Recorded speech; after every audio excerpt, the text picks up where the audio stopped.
Angela Fazio is an industry powerhouse who has overseen 40,000 homes sold and $9 billion in production. And Kristen Cantrell is one of the nation's most accomplished team leaders, helping thousands of agents build their businesses. They are passionate about educating, encouraging, and empowering moms in real estate. Our next episode starts now. Hey, you guys, it's me, Kristen Cantrell. And I'm Angela Fazio. Welcome to Moms in Real Estate. Today's guest is our first ever guest from Connecticut, Sarah Pritchard Provenzano.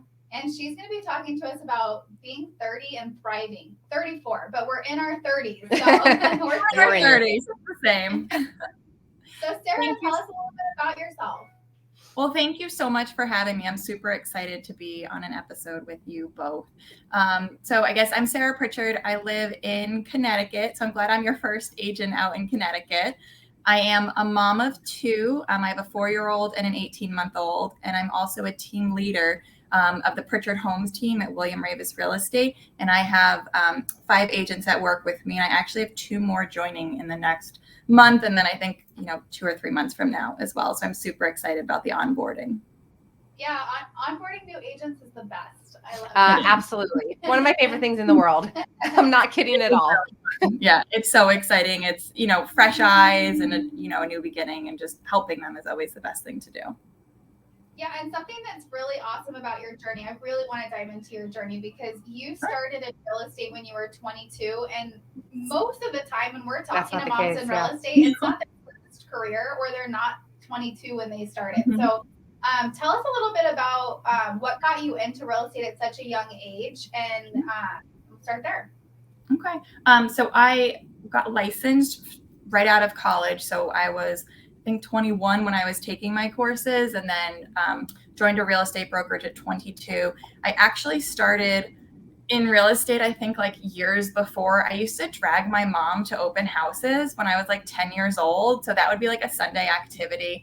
I feel so bad for our former realtor. My parents used to, go house hunting with her all the time and didn't move for many years. I'm always like, don't be that, those clients. But I started at 22, and I actually joined a team at a different brokerage, was there for a few years, met my former business partner there as well.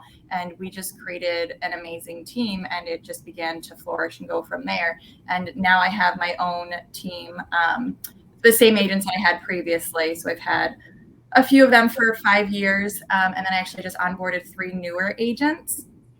And then so I have a really great group of women that I work with now. So I want to note on something right now. You have had a handful of agents for 5 years that have worked with you. That's fantastic. That's normal. No, nor is it. So I'm going to go back. Did you have real estate agents in your family or anything like that? No real estate relationships at all. No, I really loved it.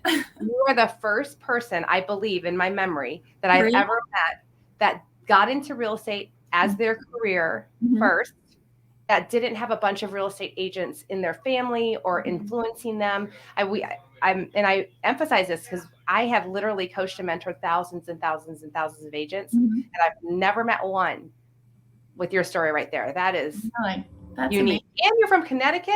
I know. I'm like the first of everything for today. This is great. Well, what I mean by with having agents on your team for 5 years, typically what I see is it's like a 1 to 3 year thing, right? Like when you were on a team, when you were brand new, how long were you on that team for? I was there for about 2 years. Yeah. So That's typical. It's typically 1 to 3 years. So that says so much about you for people to stay after they know what they're doing. You know what I mean? Well, I created such a supportive, like really cohesive and collaborative group, and having them thrive is one of the most important things for me. So of course I love working with clients and buyers and sellers, but watching my agents thrive and grow in the business is literally the best. It's like watching your own children grow. So when they're succeeding, I'm just in the background going like, oh my God, I'm so proud of you. And how do we get you to the next level? And I think helping them build to the next level, I hope that keeps them around. So, and just giving them the means to do that. So why don't you give us a little bit of insight on the retention piece and how you're showing up for them? Like if there's another team lead listening right now, like tell us a little bit about that. are you doing? Like, how do you create that culture? Well, not only that, the culture, but also the value propositions Yeah. that you bring alongside that culture that you think are making you so successful as a team leader. Sure. I know a lot of, so many different teams are created in, very different ways. Some have buying agents and showing agents and seller specialists, and everyone on my team can either list or represent buyers. So they can kind of pick and choose where they're comfortable, and we all do everything. So we work with buyers, sellers, tenants, and landlords, which is really great. None of us own investment properties or anything yet, but everyone on the team is a homeowner. So we've all had that experience. But I guess what I really do right now is, our team is known for the marketing that we do. We create home magazines for all of our listings. There are things that are included in, being part of the team. So we'll supply the marketing materials. I never did lead generation until this year. And now I've started actually, we're collecting leads and then giving them out. But that was a first, and that really started about 2 months ago, I would say. But for the most part, it was teaching the girls, motivating them, and just, doing everything we can to bring them to the next level. I love that. You share, both Kristen and I have the same heart that we thrive on watching people grow, whether it be in business or in real estate or as a team leader. That really helps keep me motivated in business to see people succeed. And I can feel that in the way that you run your team as well. I think that's the most important thing. I mean, yesterday I did a team activity. We all went and got massages and then went out to lunch together. And they thought it was a good activity. Great. It was so relaxing. Activity. You guys want to join my team? Yep. Totally. So we went and had massages for my birthday, and it was awesome. I'm like, why don't we do this more often? I don't know why because we're such drivers. We don't stop long enough to breathe. I figured if I stopped with them, it would be okay. So if the whole team's doing it, then it's acceptable. Yeah, there you go. Okay, so tell us your love story, because I want to hear that. Also real estate related.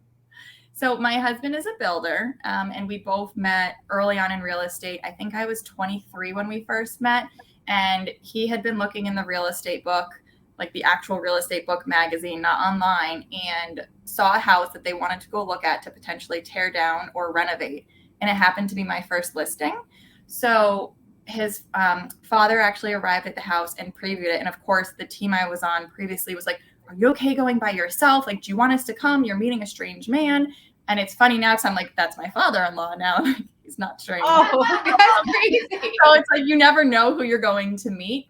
So Yeah. he actually went to my now husband and was like, oh my gosh, there's a really cute girl there. She looks to be about your age. You have to come with me next time.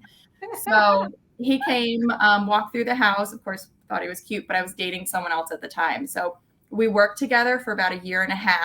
My relationship status changed. I was actually in Hawaii, and he found that out. And we ended up getting together when I came back home. I think we went out for like ice cream or something really cheesy and like drove around in his Jeep Wrangler. He has like a massive truck now too, but we were in his Wrangler. I was like, this is the best at 23, 24 years old. And Right. then it just kind of escalated from there. And we've, built a few houses, together. I would say we've done some custom builds, and then he's absolutely amazing with all of my clients. So now it's a real partnership, and my clients know, like, and trust me. So then when I can recommend him that will, someone that will actually get the job done, they're always really happy. So he just saved a client of mine a ton of money who was going to go with another builder. I'm like, oh, use Johnny. And they're very happy. So That's awesome. I love that that. story. I have a mental image of you eating ice cream in a Yep. Jeep Wrangler. Yeah, really cheesy. Yeah. it's like a bright yellow Jeep Wrangler too. We still have it. there you go. Thanks for adding to that visual. I love Jeep Wranglers. I do too. Oh yes, they're the best. We have matching ones for our kids now too. Like the little tiny Jeep Wranglers. Oh, The cute. motorized ones, so we drive around in those. That's very cute. We have a yellow one and a purple one for the girls. Oh, cute. Oh, that's Yeah. so- You probably Okay. have cute pictures. Oh, totally. Yeah. So Yes. speaking of your little kids, tell everybody the ghost pepper story. I love this story. My mother-in-law is going to murder me. So yesterday, Tuesday, I got a phone call that, I'm at work. I was actually at a showing, and I had a text, call me. I'm like, okay. I call my mother-in-law, and there's, you can hear people in the background. I'm like, what's wrong? She's like, well, she's okay. She thought I had spoken to my husband. I'm like, who's okay?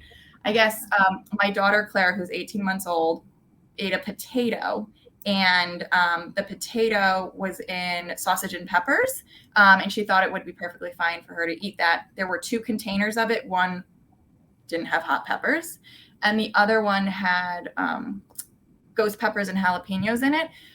And that's the one that she gave my daughter. So she thought my daughter was choking, called 911 because she couldn't, get it dislodged. But she wasn't choking. She was just reacting to a very, very, very hot pepper, like red face, crying. Poor but she was kid. perfectly fine. So, Yeah. Choking, ghost pepper. Ghost pepper is better. Ghost pepper is better. Yeah, well, exactly. Ghost pepper was definitely better, but she was not happy. Now she has like little marks on her poor little face. So, but that's another. I told both of my boys that story, and they're very concerned for your baby. They were like, what? It was too hot for my husband to even finish, which is why there were leftovers. Oh no. Oh my But god. she's fine. He grows ghost peppers, which he probably has like a palate for them. That's crazy. Yeah. Okay, so everything else will be mild now. Yes, exactly. She's had the ultimate experience at 18 months old. Yes, absolutely. Okay, so you mentioned your struggle, which I feel like is all of our struggle, which is time management. So tell us a little bit about, you've been in real estate, a good amount of time now. Tell us how do you stay on top of your time management? What are some tips and tricks, and what do you do to make yourself successful with that?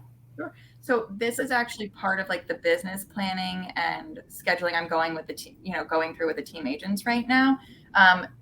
There's 2 things. You can either run your real estate business or it's going to run you. And I've kind of, it's taken me 12 years to figure this out. I realized it a little sooner, but so right now I have a time blocked schedule that I'm trying to follow. So there's certain days where we're doing certain activities. And I think creating a schedule and actually following it and having other people respect your schedule is really important. So I'm blocking out, like, when am I calling clients? When are we writing handwritten notes? When are we doing marketing presentations and team meetings? And, then scheduling like team leadership activities as well. And then also, just kind of, trying to make it through the day in a way, and, blocking out what's really important. Where do I have to be with the kids and everything? So I don't want to miss activities in their lives either. So trying to schedule everything in one day and getting the agents on my team to do the same is really important.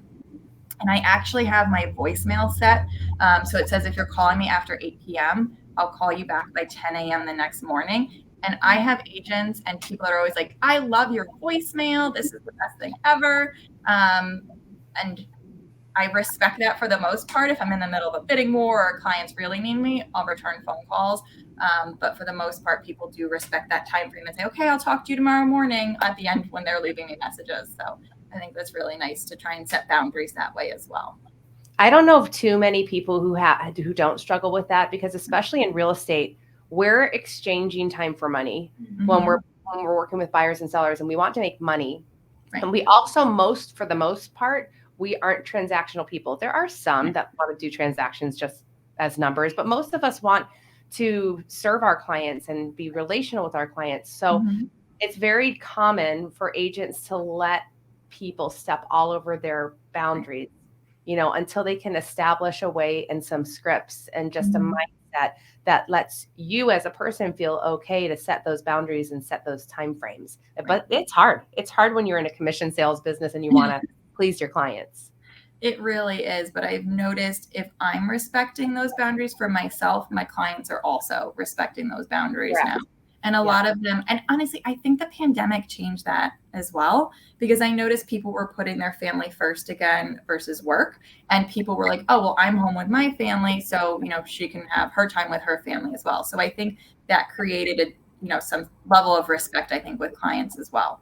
But if they really need me, I'm I'm very, very reachable for sure. Yeah, of course, there's always exceptions, but I love that you've been in the business for 12 years. By then, if you don't, you'd be like burnt out and hating life. Yeah, you have to have those things in place. Right. One thing that I found with time management was I was time blocking for things, and I'd put it like, every Monday I'm doing this at this time, and I would just have it repeat on my calendar, and that didn't work for me. And so what I do now is I try to do it 1 to 2 weeks in advance. So like Sundays I go and I plan, the next 2 weeks with like plugging in my workouts, plugging in my dates, plugging in all the kids stuff. And then I go in and I put in my handwritten cards or my prospecting time or my planning event time. And that has been so much more helpful and smaller. Or lunch with your bestie. We haven't done it forever. I know. That's why I'm bringing it up. Sunday, you write it down.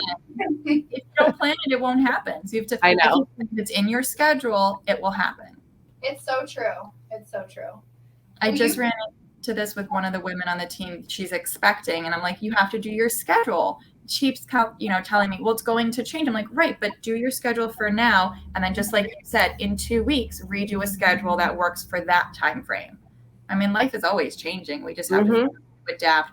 There's a few things you have to keep in there, so your business continues, and then you just, shift the time frame around. Yeah, absolutely. And with Google Calendar, it's so easy. It's honestly like, I don't know how people don't use the calendar. I had an office manager when we were working together at my brokerage. It took her this was a long time ago, thank God. It took her a year to get me off of a paper. I don't know what's wrong with me. I'm not even resistant to change, but I think, how did I ever use a calendar that I could forget somewhere? It was ridiculous. Yeah.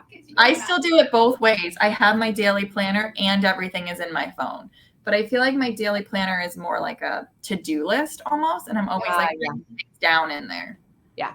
Yeah. It's not like what appointments I have. It's like, you got to get this stuff done today. Mm-hmm. Absolutely. I love that. Well, crossing things off is still so rewarding. We're in sync today. We are in sync today. You've been an amazing guest. I'm really glad you are our first Connecticut guest. Thank you so much. Connecticut wasn't going to come out of the woodwork. Yes. No, thank you. This has been a lot of fun. It's so great to have you guys, or to have me on the show. So I really appreciate it. Yes, thank you so much, and have a wonderful day. You guys, listen, if it's not too late, you need to go get your Flourish tickets, because for the Flourish event, which only happens twice a year, and it has limited space, is for sale, and we're getting close. Not too long from now. So if you want to come to the Flourish event, which is the most amazing women's event ever, then go to theflourishevent.com and get your tickets. Thank you guys for listening.